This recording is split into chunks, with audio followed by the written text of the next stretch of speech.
2019 Volvo XC40 It's the fun one. Aren't we full? Do we have the appetite for yet another subcompact luxury crossover SUV? After all, human civilization survived all the way to 2010 without any of these things. By our count, there are more than 10 brands competing in a 160,000 vehicle segment.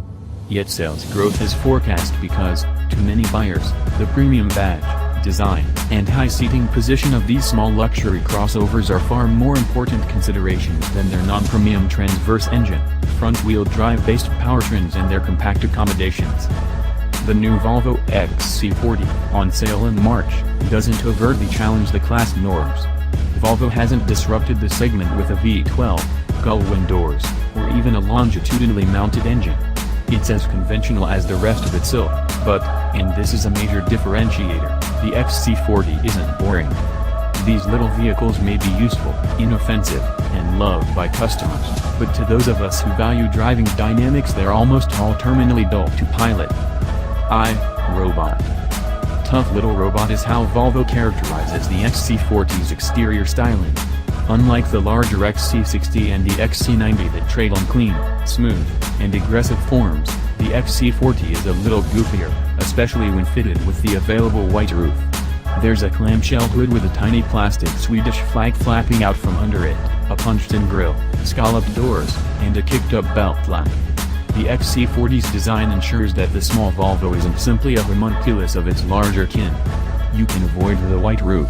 The XC40 looks better with a body-colored or black roof, but there's no removing the elongated rectangular trim piece and the C-pillar that hides the seam between the roof and the rest of the body, or the fact that the rear door appears to have been pulled off a previous generation Jeep Compass.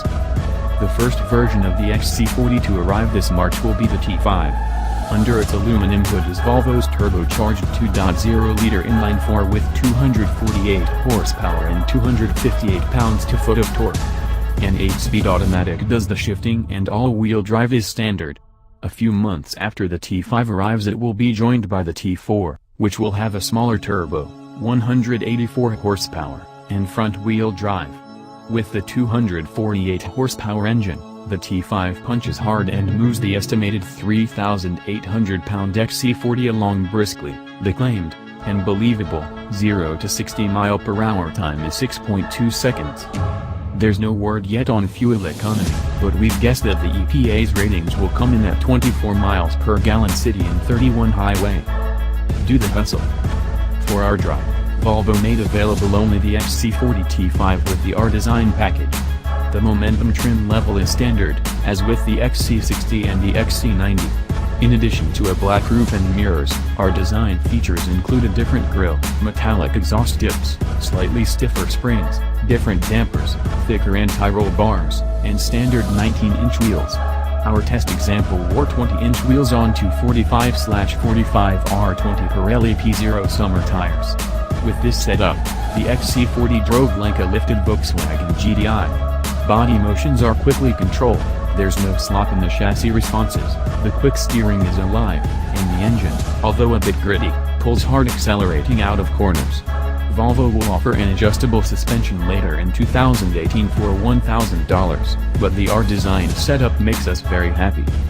Switch the driving mode from the standard comfort to dynamic. There's also eco and off-road modes, along with a customizable individual mode, and the throttle response sharpens, the transmission holds gears longer and locks out 8th gear, and the brakes allegedly become more responsive, although we couldn't feel any difference. The throttle response alone changes the XC40's attitude and makes you want to hustle it, something that rarely happens when driving anything in the XC40's competitive set.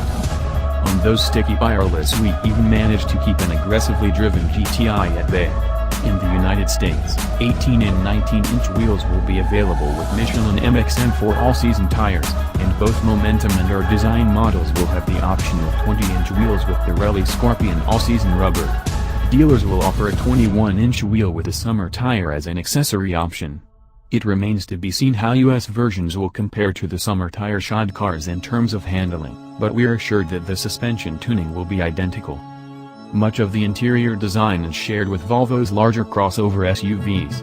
The XC40 CMA platform isn't a reference to Garth Brooks's favorite awards show but rather is Volvo's compact modular architecture that also will be the basis for the next S40 sedan and V40 wagon. CMA also will underpin products for Volvo's Chinese parent company, Geely, such as the new Lynk & Co. 01 crossover. Its narrower width places the front seat occupants closer together than in the larger Volvos, but much of the look and the vertically oriented 9.0-inch touchscreen are shared with the XC60 and the XC90.